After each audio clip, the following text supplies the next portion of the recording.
अस्सलाम वालेकुम तमाम सुनने वालों को सिलसिला हदीस में खुश आमदीद। आज हम बात करेंगे सही बुखारी की हदीस नंबर 9 के बारे में। चूँकि हमारा सिलसिला सही बुखारी की अहादीस पर मुश्तमिल है और इस हदीस मुबारका से पहले इमाम बुखारी ने कुरान पाक की एक बहुत ही प्यारी आयत को मेंशन किया है, जिसमें अल्लाह पाक फरमाते हैं कि हकीकी मुसलमान बनने के लिए किन चीज़ों पर हमारा ईमान यकीनी होना चाहिए। और फिर फ़ौरन उसके साथ ही अल्लाह पाक ने हक़ुक़ुल्लाह और हकूकुल इबाद के बारे में कुछ ऐसे आमाल बताए हैं जिनके करने से इंसान अल्लाह पाक के परहेजगार और महबूब बंदों में शामिल हो सकता है। और दर हकीकत ये वो अमाल हैं जो हमारे ईमान का हिस्सा हैं। तो आइए पहले हम चलते हैं इरशाद रब्बानी की तरफ और फिर उसके बाद हम हदीस मुबारका मुलाहिज़ा फरमाएंगे। सारी अच्छाई मशरिक़ व मग़रिब की तरफ मुँह कर लेने ही में नहीं, बल्कि हकीकत के एतबार से अच्छा वो शख्स है जो अल्लाह ताला पर, क़यामत के दिन पर, फ़रिश्तों पर, किताबुल्लाह पर और अम्बिया पर ईमान रखने वाला हो और माल से मोहब्बत करने के बावजूद क़राबतदारों। अब क़राबतदारों में वो तमाम करीबी रिश्ते आ गए, जैसे माँ बाप हो गए, बहन भाई हो गए, बीवी बच्चे हो गए, करीबी रिश्तेदार, दोस्त अहबाब, मोहल्लेदार। यतीमों, मिस्कीनों, मुसाफिरों और सवाल करने वालों को दे, गुलामों को आज़ाद करें। अब यहाँ पर माल की तकसीम बताई जा रही है कि ऐसा शख्स जो कि माल से मोहब्बत भी रखता है, लेकिन अल्लाह की रज़ा की खातिर वो अपना माल किस पर खर्च कर रहा है? कराबतदारों पर, यतीमों पर, मिस्कीनों पर, मुसाफिरों पर, सवाल करने वालों के भी सवाल पूरे कर रहा है, उनको दे रहा है। फिर अपना माल खर्च करता है गुलामों को आज़ाद कराने के लिए। नमाज की पाबंदी और ज़कात की अदायगी करें। जब वादा करे तो उसे पूरा करें। तंग दस्ती, दुख दर्द और लड़ाई के वक्त सब्र करें। अब लड़ाई कौन सी लड़ाई? जिहाद के वक्त सब्र करें। ये वो तमाम जगह हैं जहाँ पर सब्र करना इंतहाई मुश्किल हो जाता है, जब इंसान के ऊपर तंग दस्ती आती है, कोई दुख दर्द आ जाता है, किसी करीबी रिश्तेदार का फौत हो जाना या किसी माल का नुकसान हो जाना या किसी भी तरीके से इंसान की ज़िंदगी में जो भी दुख दर्द आते हैं, और लड़ाई के वक्त सब्र करना, यही लोग सच्चे हैं और यही परहेजगार हैं।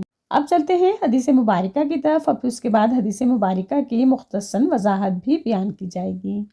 हज़रत अबू हुरैरा रज़ी अल्लाह ताला अन्हु से रवायत है, वो नबी अकरम सल्लल्लाहु अलैहि वसल्लम से बयान करते हैं कि आप सल्लल्लाहु अलैहि वसल्लम ने फरमाया, ईमान की 60 से कुछ ज़्यादा शाखें हैं और हया भी ईमान की एक शाख है।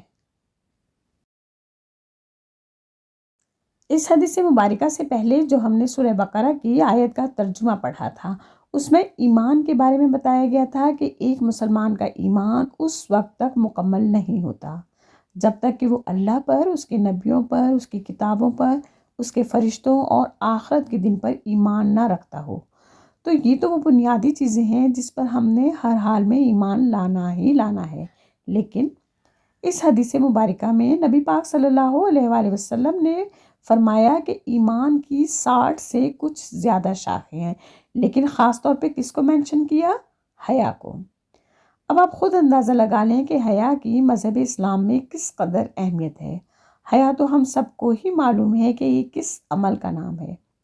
हया सिर्फ औरत तक महदूद नहीं, हया मर्द और औरत दोनों के लिए बहुत ज़रूरी है। और देखा जाए तो औरत का असल हुस्न ही उसकी हया है। हया हरगिज़ कोई नफली अमल नहीं है कि किया नहीं किया तो नहीं किया, ये हमारे ईमान का हिस्सा है। एक और हदीस मुबारका में आता है, नबी पाक सल्लल्लाहु अलैहि वसल्लम ने फरमाया, हया और ईमान लाजिम व मलजूम है, अगर एक उठता है तो दूसरा साथ ही उठ जाता है। अब आप खुद सोचिए कि कितना गहरा रिश्ता है हया और ईमान का आपस में। अब मैं एक छोटी सी मिसाल दूंगी कि हम में से कितने ही लोग हैं जो नमाज भी वक्त पर अदा कर रहे हैं, सदका खैरात भी बढ़ चढ़ के दे रहे हैं, रोज़ा और नफली इबादत भी अदा कर रहे हैं, लेकिन गैर महरम रिश्तों के साथ उठना बैठना, अपनी ज़िबाइश गैर महरम मर्दों पर ज़ाहिर करना और टेलीफोनिक राब्ते वगैरह रखना, क्या इन हराम आमाल के साथ हमारा ईमान मुकम्मल हो सकता है? हरगिज़ नहीं। मेरे जहन में सूरह बकरा की एक आयत आई कि आयत नंबर 208, उसका तर्जुमे मैं आपके साथ शेयर करना चाहूँगी कि अल्लाह पाक फरमाता है, ए ईमान वालों, इस्लाम में पूरे के पूरे दाखिल हो जाओ اور شیطان کے قدموں پر نہ چلو، بے شک وہ تمہارا کھلا دشمن ہے۔ لہٰذا ایمان کو مکمل کرنے کے لیے حیا کو بھی لازم پکڑنا ہوگا۔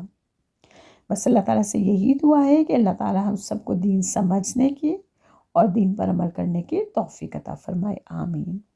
اگر ویڈیو پسند آئے تو لائک اور صدقہ جاریہ کے طور پر شیئر کرنا نہ بھولیے گا، اور اگر چینل پر نئے ہیں تو براہ مہربانی چینل کو سبسکرائب کرتے جائیے۔